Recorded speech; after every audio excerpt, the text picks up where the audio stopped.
Yo, what's up mga ka-3 wheels? Ito nga pala yung aming terminal. Ayan, paggabi, ganito kaliwanag yung terminal namin paggabi na. Ayan o. Ayan, may ilaw siya, maraming ilaw. Ito po Ma'am Nerissa Mihilya, yung aming terminal paggabi po. Ayan o, maliwanag. Tapos kakaunti na po yung nakapilang tricycle. Ayan. Pag yung araw naman po, ang dami pong nakapila dyan, puno yan. Yan, dito puno. Yan. Kasi ngayong gabi na kakaunti yung nakapila. Ayan, may mga naglalarong bata. Ayan o, mga naglalarong bata. Ayan. Tapos yan po yung bus. Yan po yung nabiyahe tuwing alas 3 ng umaga. Yan po yun. Tapos pag araw, puno po ito ng mga nakaparadang sasakyan dyan. Ito. Yan. Tapos Ma'am Nerissa, yun po yung waiting area po. Ayun o.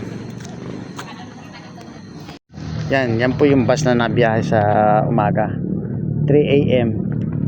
Tapos yun po yung waiting area. Yan,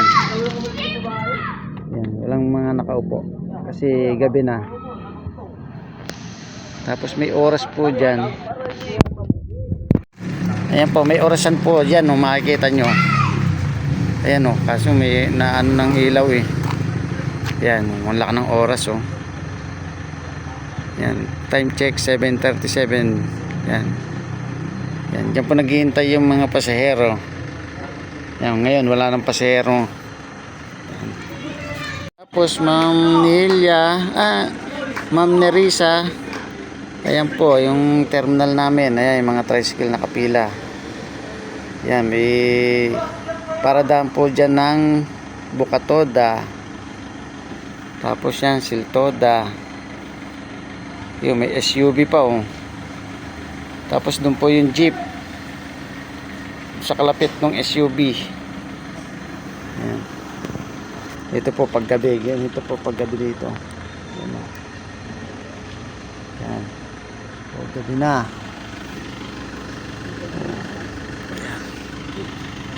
Ako na lang po ang tatambay. Walang nakatambay eh. Paggabi na o. Solo na ako dito. Yan, solo.